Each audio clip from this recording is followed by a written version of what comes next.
ايه رأيك بقى في الرز التحفة الاصفر؟ الرز المبهر او الرز الاصفر بتاع العزومات. تعملي جنبه بقى فراخ مشوية، تعملي جنبه شاورما، تعمليه كوجبات. وتحطي فيه علب توزعيها. السلام عليكم ورحمة الله وبركاته. ازيك يا حبايبي؟ عاملين ايه؟ يا رب تكونوا بخير. اهلا وسهلا بيكم في قناتي وقناتكم. حبي نفسك واهتمي بيها. ان شاء الله جايين بفيديو جديد ويوم جديد، ويا رب يحوز على اعجابكم. النهارده جايين نعمل الرز الاصفر او الرز المبهر اللي بينفع بقى في العزومات، بينفع مع مشويات، بينفع مع اي حاجه. هنعمله النهارده بطريقه سهله ومن غير اي افتكاسات، وتابع معايا الفيديو ومن البدايه كده. ما تبخليش عليا بالاشتراك وتفعيل زر الجرس عشان يوصلك كل جديد.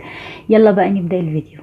معانا نص كيلو من الرز المصري اهوت، عشان ما تكلفيش نفسك من الرز البسمتي.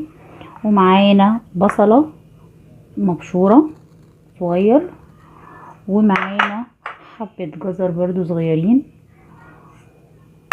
ومعانا بقى توابل.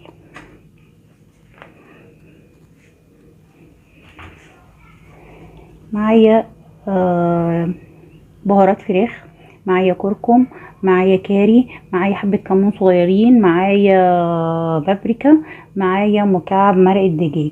يلا بقى نروح على الوصفة ونعملها. يلا بينا. في زيت غزير نزلنا بالبصلة.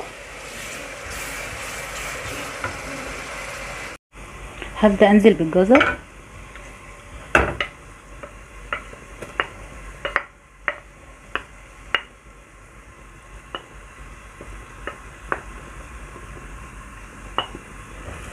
هنقلب تقليبة كده، هنقلب تقليبة.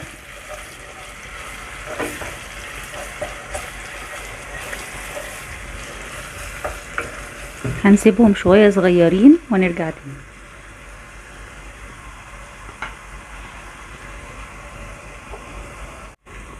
بعد كده هننزل بالتوابل بتاعتنا.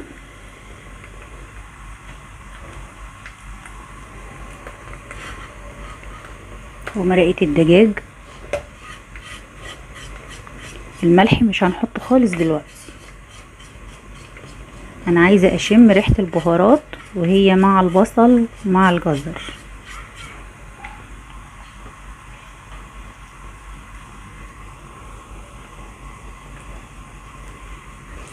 هنقلب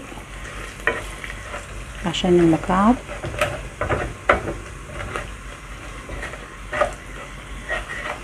اديهم زي تحميصة كده مع البصل.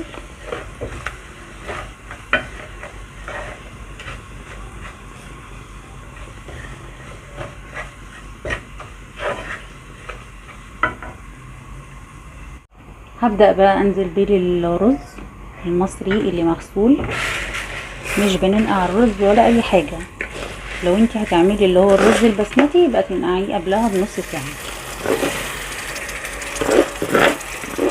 احنا بنعمل الرز ده علشان بيبقى متوفر وعلى قد الايد.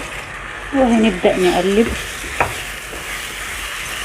الرز يتغلف بالتوابل والبهارات اللي احنا حطيناها مع البصل والجزر. دي زي تشويحة كده صغيرة قبل ما نحط المية. لو انت عايزاه يبقى لونه اصفر جامد بتكتري له الكركم، بس ما تكتريش قوي كركم. دلوقتي هننزل بالميه المغليه.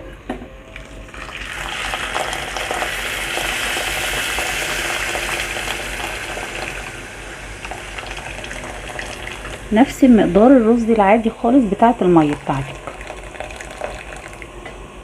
اللي هو بيبقى عقله فوق الرز، مقدار عقله صباع كده فوق الرز. هبدأ ننزل بالملح. بتبقى معلقة ملح على كل كوباية رز. ادي معلقة وادي التانية. وهنقلبه كده.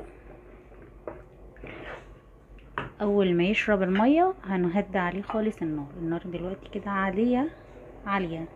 هنوطي النار اول ما يشرب المية كده. انا قلبته وهو خلاص كده المية بتاعته اتشربت. هنغطي عليه ونسيبه بقى لما يستوي. وادي الرز خلاص خلص معانا. شايفه الجمال، حاجه كده تحفه. شايفه لونه ما شاء الله لا قوه الا بالله. ده بقى تعملي جنبه حبه فراخ مشويه، اجنحه، دبابيس. دي شاورما، انا كنت عامله شاورما قبل كده ومع توميه. شوفي انت عايزه بتحبي ايه جنبها واعمليه. ولو الفيديو عجبك، الشاورما انا كنت عاملاها قبل كده عندكم في القناه، بصوا عليها.